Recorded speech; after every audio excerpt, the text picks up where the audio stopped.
then when we discuss the symbolism of intellectual property in science, okay, I must reiterate that there must have some way of thinking about the distinctive equivalence in the domain of science of income and wealth and property found in the economic domain. Okay. How do scientists manage to perceive one another simultaneously as peers and as unequals, in the sense of some being first among equals? What is the distinctive nature of intellectual property in science? Okay. It is also a part of the way the world of science is structured, okay, in the hitherto existing most important mode of production, that is capitalism. Okay. As you as is well known that there are various modes of production, there are various stages in the development of societies, ranging from the hunting and gathering economy. It is also popularly known as the primitive communism or primitive communist society or primeval communal society. Okay. I am not using primitive because it is also a colonial construct, that is a different story altogether. Okay. Let us use these terms: hunting and gathering economy, the slave society, the feudal society, and the capitalist society, okay, which Marx envisioned that which will unstoppably and unavoidably, okay, move on to socialism and thereafter communism. That is they are different cases altogether, okay, which are very important in the context of social theory, but in the context of STS that we are discussing here, okay, we'll discuss the way scientists manage to perceive one another simultaneously as peers on the one hand and as unequals on the other in a capitalist structure. And the world of science is also not an exception to this, is no exception. In the sense of being, in the sense of some being first among equals, what is the distinctive nature of such intellectual property in science? Okay. Intellectual property in science, okay, it is also historically conditioned. Our last module, towards the end of our lectures, entire course, okay, we will find intellectual property rights regime in the world as well as in the context of India. Okay. Then cognitive, I mean but in its generality, I am talking about intellectual property in science in the context of ownership over scientific knowledge, restriction of scientific and technological developments for public use, okay, and so on. Okay. And the cognitive wealth in science is the changing stock of knowledge, while the socially based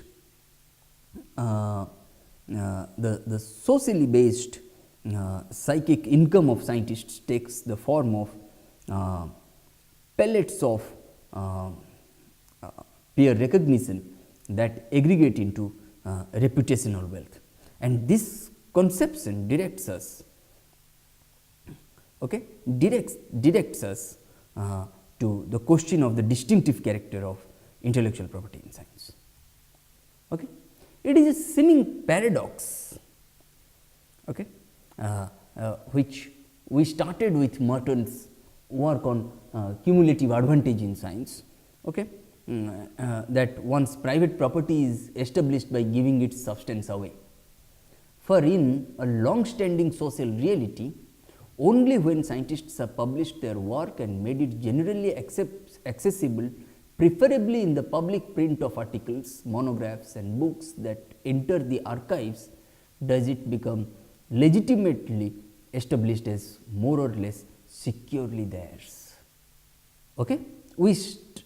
Merton started with that for in a long standing social reality, it is a paradox in science that once private property, one's intellectual property is established by giving its substance away, by giving his or her research away, okay? By letting others know about that distinctive research. Okay? For in a long standing social reality, only when scientists have published their work of repute and made it generally accessible, preferably in the public print of articles, monographs and books, I mean in the form of publications that enter the archives, does it become, at that time only it becomes legitimately established as more or less securely theirs. And what we mean by the expression of scientific contribution, that is an offering that is accepted, however, provisionally into the common fund of knowledge, common property of resources. Okay. What is common property resources again is different from this word common fund, but we will discuss that thing later, okay, when we discuss IPR regime, intellectual property rights regime as such. Okay. Okay. Then when we say that the scientific contribution, when we talk about scientific contribution which refers to an offering that is usually accepted but provisionally into the common fund of knowledge. Who suggested this first? That if it is accepted, if our hypothesis is tested right, you must corroborate it, you must accept it provisionally, because under all other circumstances we have not tested our hypothesis to be right or wrong. Okay? And one single instance may test your hypothesis wrong. That is why we must keep our scientific contribution, okay, in the form of acceptance, but provisionally into the common fund of knowledge. Okay. Communism, I mean that crucial, I mean if common fund of knowledge, if we look at that crucial element of free and open communication is what Merton described as the norm of communism in the social institution of science. If you can slightly recall, we discussed the ethos of modern science, I mean namely universalism, communism, disinterestedness and organized skepticism. Okay. In this sense, that crucial element of free and open communication is what Merton described as the norm of communism in the social institution of science, I mean ethos of modern science, okay, imperatives of science, with Bernard Barber going on to propose the less connotational term communality.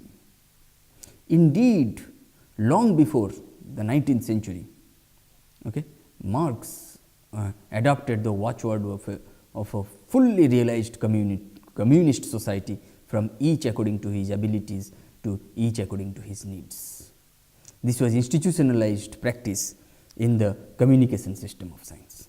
Okay. I mean what Marx said, I mean if you go back to the stages in the development of society or the modes of production which we discussed, I mean hunting and gathering economy, slave society, feudal society, and then capitalist society, which will unstoppably move on to socialism and thereafter communism. Okay. The way Marx suggested that hunting and gathering economy was based on some kind of community relations, private property, I mean ownership over many resources by a few individuals, by a few groups, okay, in fact originated through the slave society, okay, through the slave society and feudal society and now capitalist society. Okay.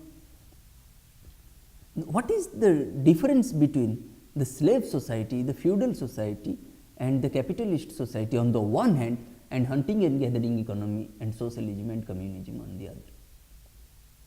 The slave society, the feudal society and the capitalist society they are class societies, whereas the first, the hunting and gathering economy, and the last two, I mean socialist society and communist society, they are not class societies. What are classes according to Marx that we have just now discussed? Classes according to Marx are manifestations of economic differentiation. Classes are not based on or classes are based not on income, but on the position that one occupies or the functions that one performs in the process of production. Okay? You will not find, that is why I gave you this example. For example, there are two blacksmiths, one an owner and the other a paid worker, then both belong to two different classes, not one. Okay? You will not find that kind of a relationship, okay, in hunting and gathering economy, or in socialist society, or in communist society for Marx. Okay. Then what is the difference between hunting and gathering economy on the one hand and socialism and communism on the other? Hunting and gathering economy was not an organized economy, was not an organized society, where the production was not organized. Okay? Whereas in socialism and communism, okay, production is organized. Somebody may say that in capitalism also production is organized. Yes, in capitalism production is organized, in socialism production is organized, in communism production is organized. Okay? But the ownership that you find in capitalism in the hands of a few individuals or a few groups or a few elites, okay, that ownership will be transferred to the state, okay, or the proletarians or the working classes, okay, in socialism and communism. Then what is the difference between socialism and communism? Then Merton is astute in mentioning here, is quite incisive in mentioning here, that in socialism each will be contributing according to his or her capacity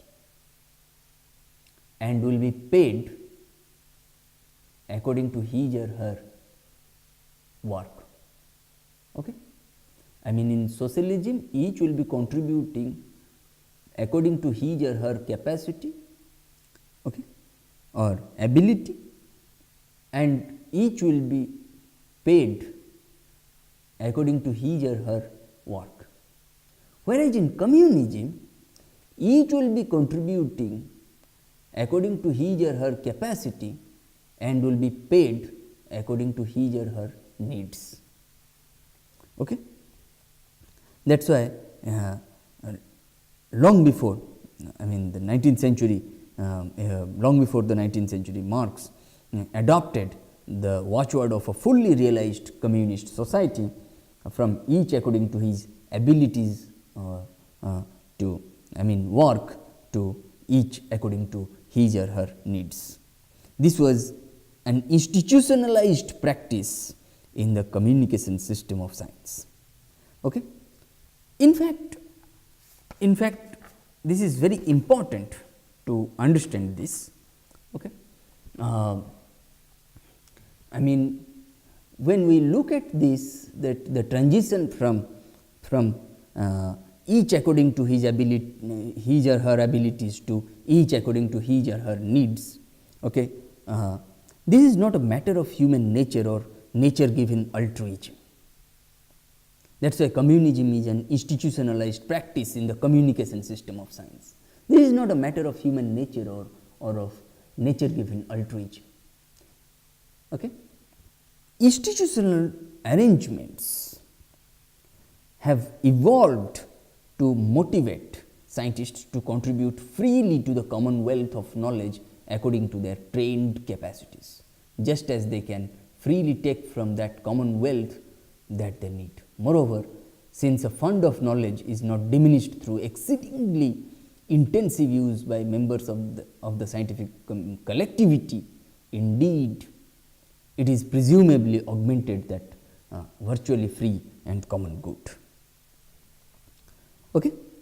Then such institutional arrangements, okay, which have evolved to motivate scientists to contribute freely to the commonwealth of knowledge, common fund of knowledge, as we have discussed earlier, according to their trained capacities, just as they can freely take from that commonwealth what they need.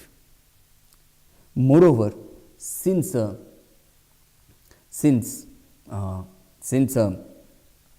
fund of knowledge, since a common fund of knowledge is not diminished through exceedingly intensive use by members of the scientific collectivity, indeed it is presumably augmented that virtually free and a common good is not subject to the tragedy of the commons. Okay. It is an environmentalist argument, the tragedy of the commons. We can discuss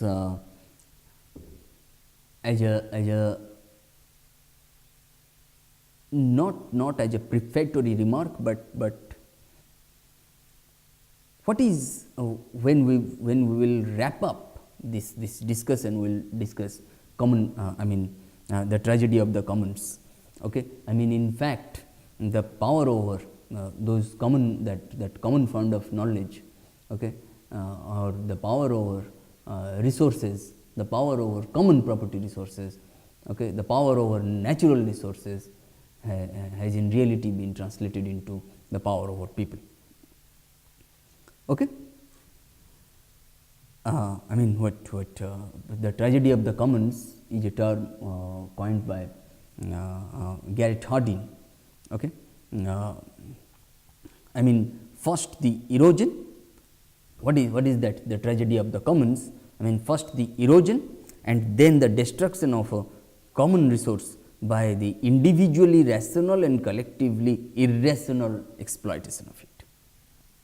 Individually rational and collectively irrational. Individual profit but collective loss. That is tragedy of the commons.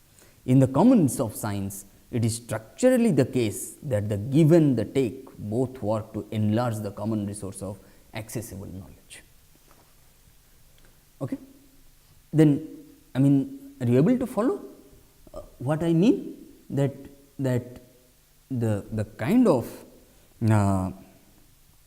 that since of common fund of knowledge is not diminished through exceedingly intensive use by members of the scientific collectivity, of course, it is presumably augmented by virtually free and common good, okay, which is not subject to what Garrett Hardin has aptly analyzed as the tragedy of the commons. The tragedy of the commons, I repeat, it refers to first the erosion and then the destruction of a common resource by the individually rational and collectively irrational exploitation of those resources, common resources. Okay? Individual profit and collective loss, individual profit and social loss, individual profit and national loss. Okay?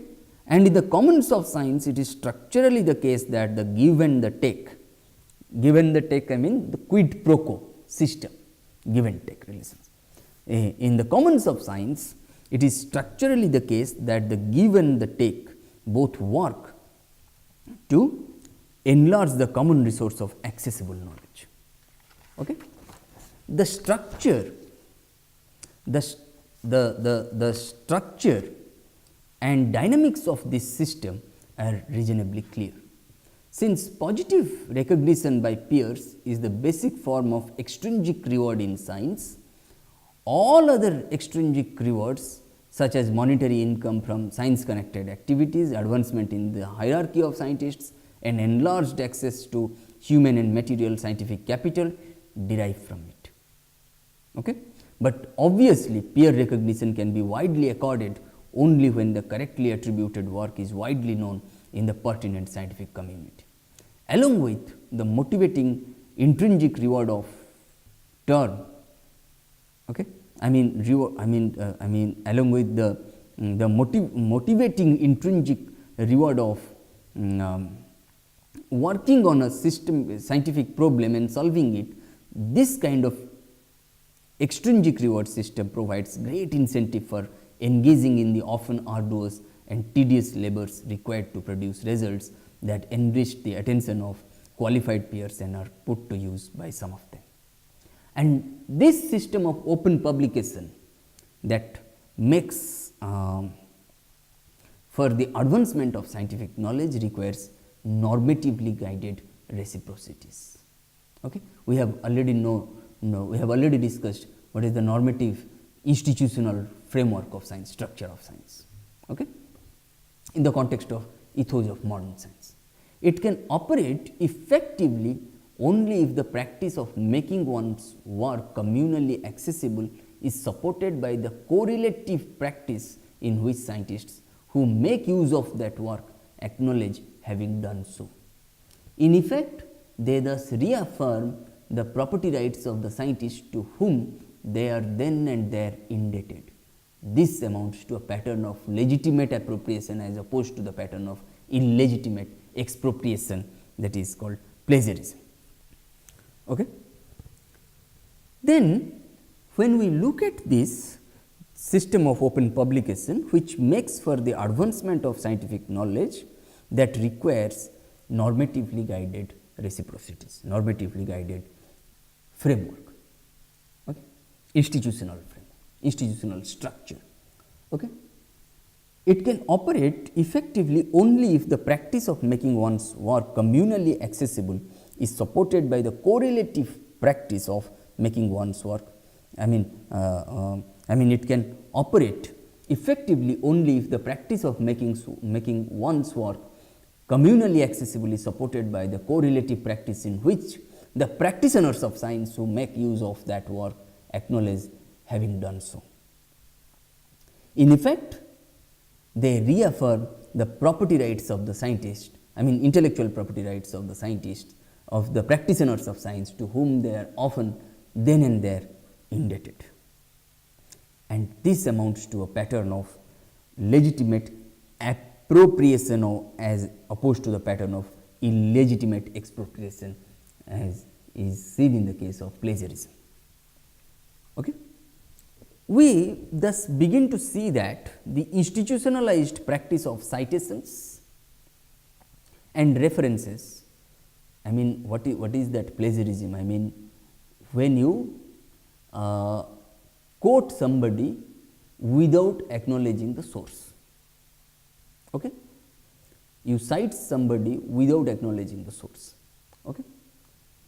And as part of the intellectual property system of science and scholarship, okay, we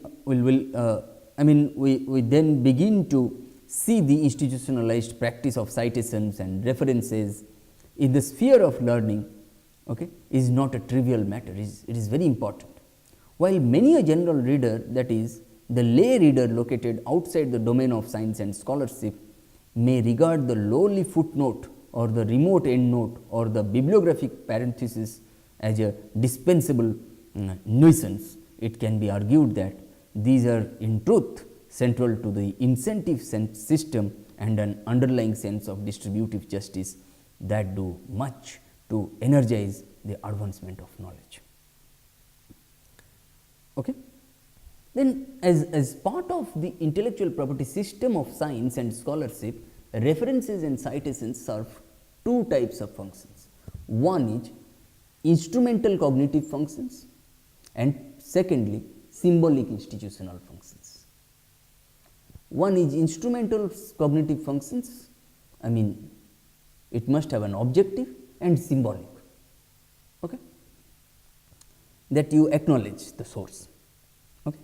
The first of these, the first one, the instrumental cognitive functions, okay, it involves directing readers to the sources of knowledge that have been drawn upon in one's work. Okay.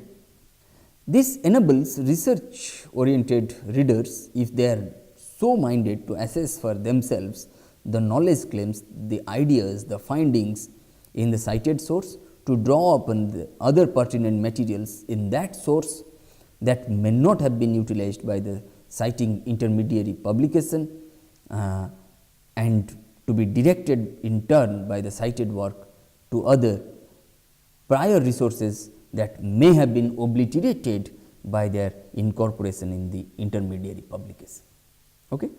But citations and references are not only essential aids to scientists and scholars concerned to verify statements or data in the citing text in the citing of texts or to retrieve further information. They also have not so latent symbolic functions. They maintain intellectual traditions and provide the peer recognition required for the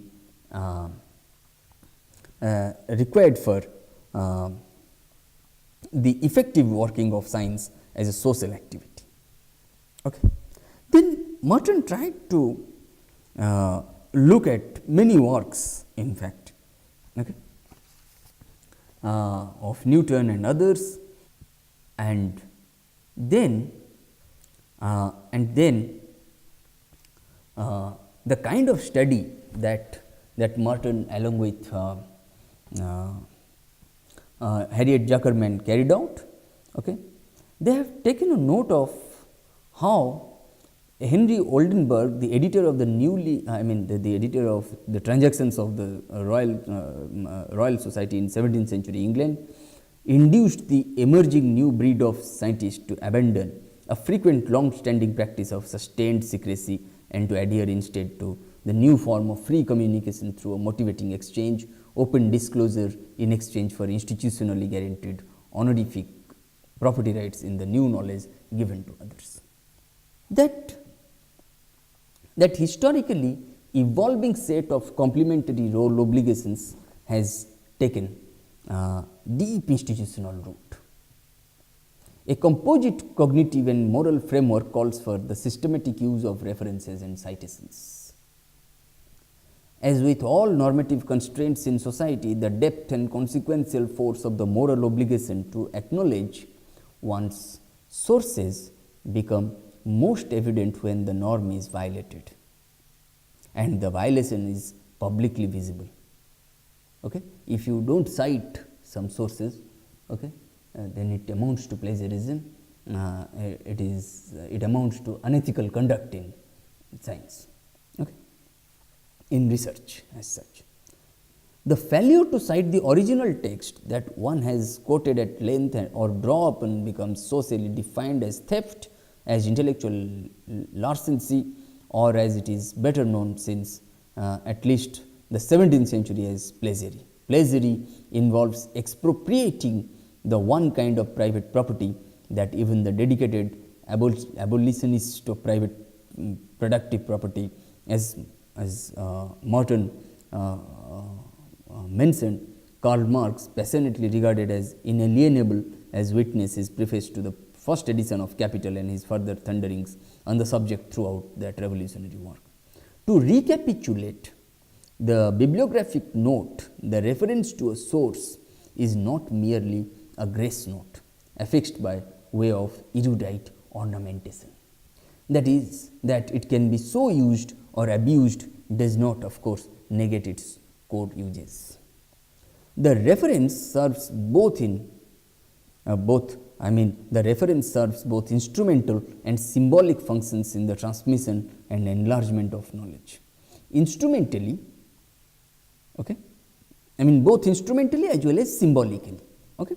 Instrumentally, it tells us of work we may not have known before, some of which may hold further interest of us on the one hand, and symbolically it registers in the enduring archives the intellectual property of the acknowledged source by providing a palette of peer recognition of the knowledge claim accepted or expressly rejected that was made in that source.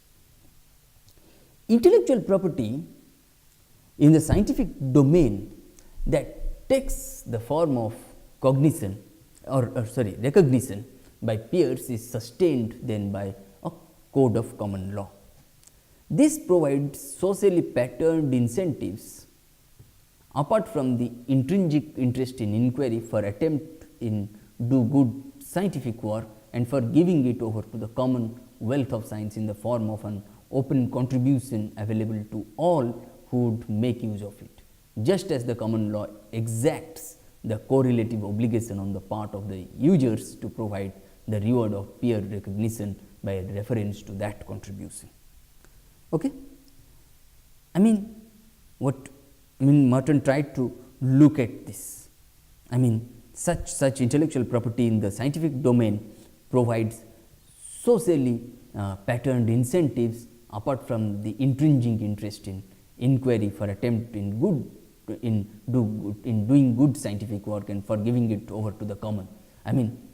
This research may be very intrinsically influenced, but the kind of rewards, the reward system, the kind of ownership pattern that it has, okay, it is extrinsic in nature, okay, not intrinsic. Okay. Thereby, he tried to go on that how intellectual property in science provides socially patterned incentives, okay. Now, apart from the intrinsic interest in inquiry for attempt in doing good scientific work and for giving it over to the common wealth of science in the form of an open contribution available to all who would make use of it, just as the common law exacts the correlative obligation on the part of the users to provide the reward of peer recognition by reference to that contribution. That is why Merton tried to provide certain examples like, did space allow, which happily for you it does not. I would examine the special case of tacit citation and of obliteration by incorporation, or the obliteration of the sources of ideas, methods or findings by their being anonymously incorporated in current canonical knowledge. Okay. Many of these cases, okay, many of these cases of seemingly acknowledged or many of these cases of seemingly unacknowledged intellectual debt, it can be shown are literally exceptions that prove the rule. That is to say, there are no exceptions to all, since the references, however tacit, are evident to knowing peers. Once we understand that the sole property right of scientists in their discoveries has long resided in peer recognition of it and in derivative collegial system, we begin to understand better the concern of scientists to get there first and to establish their priority. That concern then becomes identifiable as a normal response to institutionalized values. And the complex of validating the worth of one's work through appraisal of competent others and the seeming anomaly, even in a capitalistic society, of publishing one's work without being directly recompensed for each publication have made for the growth of public knowledge and the eclipse of private tendencies toward hoarding private knowledge, that is secrecy. Okay? Secrecy is scorned, okay, in science, should be scorned. Okay? Still much in evidence as late as the 17th century. Current renewed tendencies towards secrecy, and not alone in what Henry Escovitz has described as entrepreneurial science, will, if extended and prolonged, introduce major changes in the institutional and cognitive workings of science. Since Merton has imported, not altogether metaphorically, such categories as intellectual property, psychic income and human capital into this account of the institutional domain of science, it is perhaps fitting to draw once again upon chief of the tribe of economists for a last word on our project, okay, on the project which Merton carried out. Okay. Let me quote Merton here, that himself an inveterate observer of human behavior rather than only of economic numbers, and also himself a practitioner of science who keeps green the memory of those involved in the genealogy of an idea, Paul Samuelson cleanly distinguishes the gold of scientific fame from the brass of popular celebrity. This is how he concluded his presidential address of, almost 20-30 years ago. What in 63, 62 or 63, in 1962 or 63, that let me quote Paul Samuelson here as quoted by Merton: "Not for us is the limelight and the applause of the world outside ourselves, but that does not mean the game is not worth the candle, or that we do not in the end win the game. In the long run, the economic scholar works for the only coin worth having, our own applause." Okay? I mean, then it is very important to understand that once we understand the sole property right of the practitioners of science in their discoveries has long resided in peer recognition of it, and in derivative collegial system, we begin to understand better the concern of the practitioners of science to get there first and to establish their priority. That concern then becomes identifiable as a normal response to institutionalized values. Okay? When I say institutionalized values, I mean the complex of validating the worth of one's work through appraisal of competent others, and the seeming anomaly even in a capitalistic society of publishing one's work without being directly compensed for each publication have made for the growth of public knowledge and the eclipse of private tendencies toward hoarding private knowledge. Okay? That is secrecy.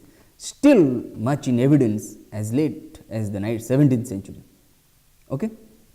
And then what we have discussed till now, in this module, okay, we started with the inequalities in science, okay, in terms of the Matthew effect in science, the reward and communication systems of science. Okay. Then we have discussed the Matthew effect in its generality, how psychosocial processes affect the allocation of rewards to scientists for their contributions, an allocation which in turn affects the flow of ideas and findings through the communication networks of science, and such conception is based on an analysis of composite experience reported in Zuckerman's interviews with Nobel laureates in the United States. There we have discussed the reward system in science, the Matthew effect in the reward system, the Matthew effect in the communication system, the Matthew effect and the functions of redundancy, and the social and psychological basis of the Matthew effect, and the Matthew effect and allocation of scientific resources. And then after 20 years, Merton tried to provide an account of Matthew effect in science, not in the form of reward and recognition, but in the form of cumulative advantage and the symbolism of intellectual property. Okay? The cumulative advantage in science, then we discussed intellectual property in science, then the Matthew effect in its generality, then the way the world of science is structured unequally, okay? Where at the bottom you find more scientists with a few rewards and recognitions, and at the top you find a very few scientists with more rewards and recognitions. The world of science appears to be unequally distributed. Okay?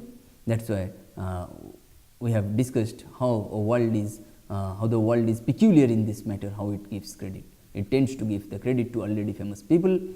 For example, a prize will almost always be awarded to the most senior researcher involved in a project, even if all the work was done by a graduate student. Okay? Then we have discussed accumulation of advantage and disadvantage among the young scientists, the junior scientists, the graduate students, the PhD research scholars, and so on. Then we have discussed accumulation of advantage and disadvantage among scientific institutions. Okay? Then we then Merton, the way he posed the question, if the processes of accumulating advantage and disadvantage are truly at work, why are there not even greater inequalities than have been found to obtain? Okay? From there on, Merton tried to look at countervailing processes and then the symbolism of intellectual property in science. Okay. Then quickly we will try to first review, okay, before getting into technology and politics. Okay. Then from the very beginning we started with the ontological questions concerning science, technology and society. Okay. I mean all philosophical questions. Okay. What is technology? Suppose technology is the medium through which human beings interact with nature. When I say nature, it includes both natural and social phenomena. Thereby I try to widen the scope and ambit of technology. Okay. What is science? Science is an inquiry into the nature and limits of a particular knowledge. Okay. When I say nature, I mean the scope and ambit of science. When I say limits, by limits I do not mean limitations. By limits I mean under what limiting conditions science is practiced or pursued. Okay. Then we discussed various perspectives on the relationship between science, technology and society. Okay. Namely, we started with the linear or hierarchical model, then the interactionist model and then embedded model. Okay. There we discussed how technology is not neutral. The neutrality of technology depends on the way a particular technology is designed and controlled. There we discussed the construction of the New York Bridge by Robert Moses in the 1970s, which reflect, I mean the design of that bridge reflects the design of that bridge of the New York Bridge itself reflects racial prejudice and class bias on the part of Moses, and then we discussed from the ontological questions to the more normative questions. What should be? Okay. What ought to be?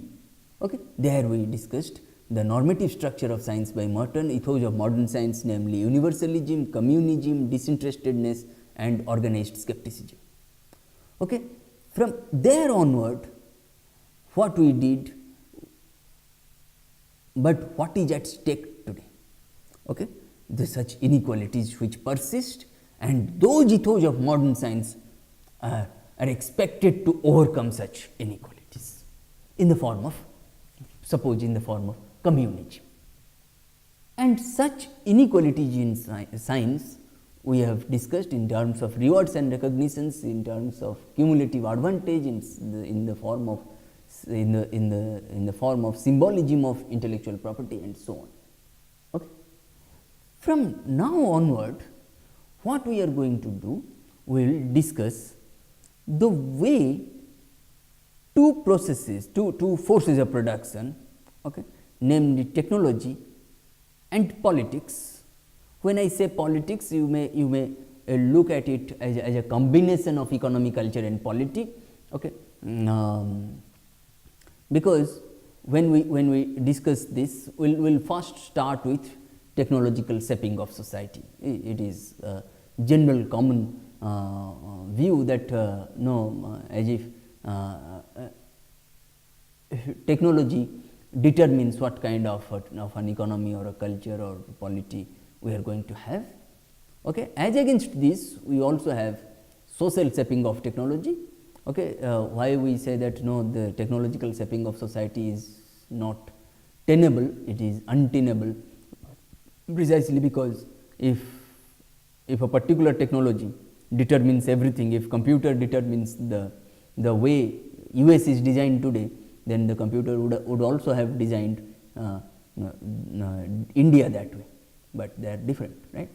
I mean a particular technology also is incorporated in a specific social, economic and political context, cultural context, institutional context, ethical context, legal context, ideological context. We are going to discuss this aspect, okay, in the lectures to follow. Now, when we look at technology and politics and their interrelationship, okay, in controversies about technology and society, there is no idea more provocative than the notion that technical things have political qualities or properties. I am banking on Langdon Winner's article, Do Artifacts of Politics. Okay. At issue is the claim that the machines, structures and systems of modern material culture can be accurately judged not only for their contributions of efficiency and productivity, not merely for their positive and negative environmental side effects, but also for the ways in which they can embody specific forms of power and authority. Since ideas of this kind have a persistent and troubling presence in discussions about the meaning of technology, they deserve explicit attention. Okay. Now, let us see first technological shaping of society. What does it refer to? What does technological determinism refer to? What does technological shaping of society refer to? Technological determinism refers to the fact that any kind of change which is happening, okay, can be, must be, should be attributed to the way technology is incorporated in our economy, culture and polity. Then technology becomes the cause, and changes in our economy, culture and polity, they become the effects. Okay. Now, for our understanding, okay, if this is the case, then technology will be a universal phenomenon. Okay. If technology is a universal phenomenon, becomes a universal phenomenon, okay, what kind of problems it can have? Okay. I am not bringing about a critique to technology in the ways, suppose a person from the world of theology can approach. Okay. I am bringing about this critique to technology from the vantage point of STS, from the vantage point of philosophy of science, history of science and sociology of science. Okay. I am trying to bring about a linear model of, I am trying to bring about a critique to the linear model of the development of technology. Okay.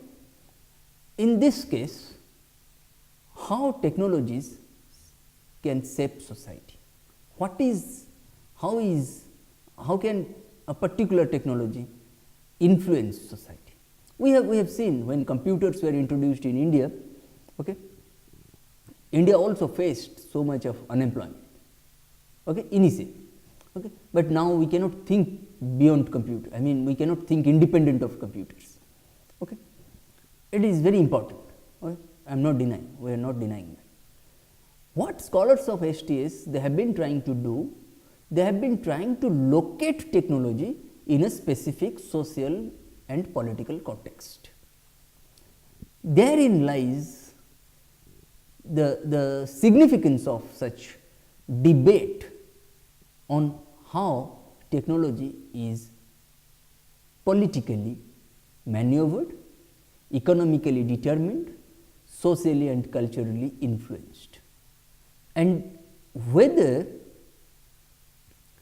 that is what we have already discussed, whether a technology is neutral or not depends on the way it is designed and controlled. Okay. Neutrality of a technology can be judged by these two aspects, whether a technology is how a technology is designed and how a technology is controlled, ownership. Okay.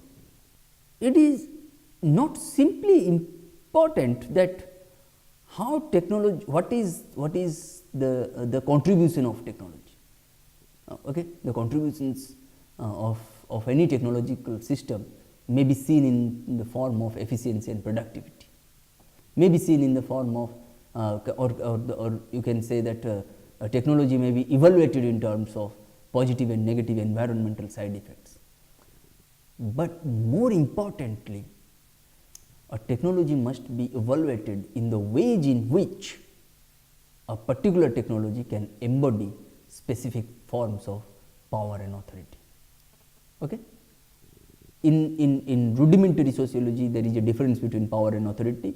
As we have discussed earlier, authority is legal, whereas power is not. Okay?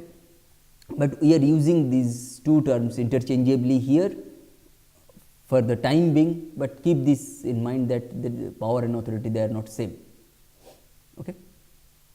When we talk about this specific form of such specific forms of power and authority embedded in the designing and controlling of a technology, okay, then certain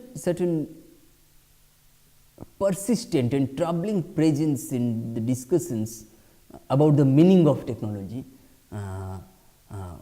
will be witnessed, and perhaps for this reason it deserves explicit attention. If you look at this, Langdon Winner tried to provide, he tried to look at Louis Mumford's article, in Technology and Culture, which appeared in the 1960s, 70s, okay, that Louis Mumford gave classic statement to one version of the theme, arguing that from late Neolithic in the Near East right down to our own day, two technologies have recurrently existed side by side, one authoritarian, the other democratic. Then how a particular technology brings in the structures of power and authority, we will see. Okay? One technology is authoritarian and the other is democratic. The authoritarian technology is system centered, state centered, is propagated by the state, is sponsored by the state, is immensely powerful because it has been sponsored by the state, okay, but inherently unstable. Okay, it is because it does not take into consideration many other factors. We will come to this. Okay. Let us first see what is the other kind of technology. Okay. A more democratic technology, which is human centered but relatively weak, but resourceful and durable. Look at the kind of dam project related to large dam project related to Narmada Bachao Andolan. Okay. That is a huge project. It is a system centered project, dam. It was immensely powerful because it was sponsored by the state. Okay. It had the support of the state, but it ignored various aspects of people's rehabilitation, displacement and so on. Human lives and living, they were disrupted because of that particular construction. In the northeast, you will also find the construction of Subansiri Dam. Okay. When we look at these aspects, immediately we think that a particular technology has been designed in such a manner that it displaces the inhabitants from their habitat. We are compelled to feel that certain sections of the society, they have been marginalized because of the incorporation of such authoritarian technology. It may be system centered, it may be state sponsored, it may be immensely powerful, but inherently unstable. It is not only lives and livings, human lives and living, but also the amount of natural resources which get disrupted.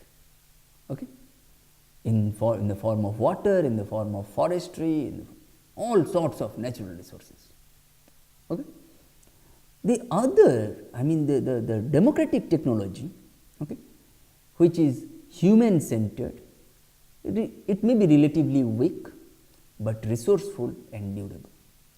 And such argument stands at the heart of Mumford's studies of the city, architecture and the history of techniques, and mirrors concerns voiced earlier in the works of Kropotkin, Morris and other 19th century critics of industrialism. Okay? I mean, you can look at many other things. I mean, you can look at Charlie Chaplin's Modern Times. Okay? You can read Henry Lefebvre's Critique of Everyday Life. Okay? You see, these seminal works, these seminal movies, okay, they also talk about how a particular technology may become very authoritarian in displacing people from its purview. Okay. If you look at Modern Times by Charlie Chaplin, then you will find how a particular machine, it reduces the particular use of a particular machine, it reduces a human being into another machine. A human labor gets alienated from himself or herself, okay, and gets reduced to another form of an artifact or a machine. Okay. Such is the inhuman, such are the inhuman considerations when we talk about industrialism. Okay. In this sense, more recently we will find anti-nuclear and pro-solar energy movements in Europe and America have adopted a similar notion as a centerpiece in their arguments. Thus, environmentalist Dennis Hayes concludes the increased deployment of nuclear power facilities must lead society towards authoritarianism. Indeed, self-reliance upon nuclear power as the principal source of energy may be possible only in a totalitarian state. Echoing the views of many proponents of appropriate technology in the soft energy path, Hayes contends that dispersed solar sources are more compatible than centralized technologies with social equity, freedom and cultural pluralism. Okay? In this context, what we find is that, suppose if I give you an example, in the 70s, in the 1970s, in the 1990s, and again in the 21st century, what we have witnessed, at least in India, India has gone ahead with nuclear tests in Pokhran and other places, especially in Pokhran. Is it a scientific question or a political question? That has to be settled. Even if that is not settled, one must raise the debate. We must debate the controversies. Okay? One may say that there is a similarity of opinion between the scientific community as well as the political elites of the country on nuclear tests.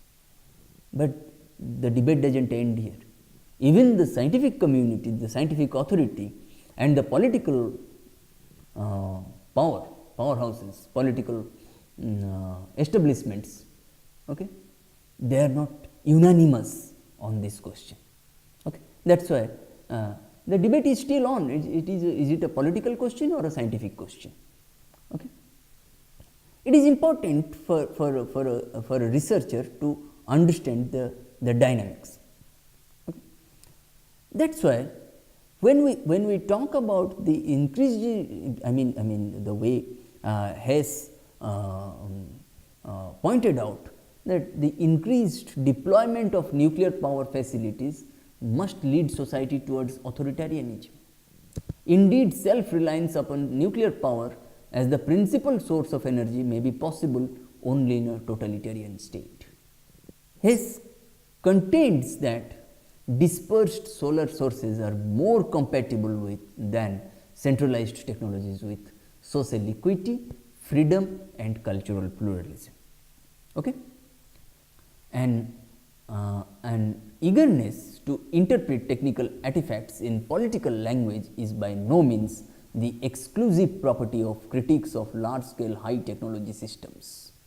A long lineage of boosters have insisted that the biggest and best that science and industry made available were the best guarantees of democracy, freedom and social justice.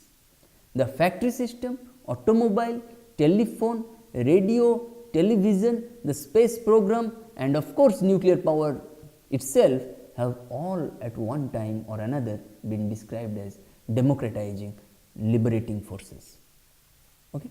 But the way they embody power and authority, that has not been captured so well, especially among STS scholars. You will find that how that this such notion has been challenged.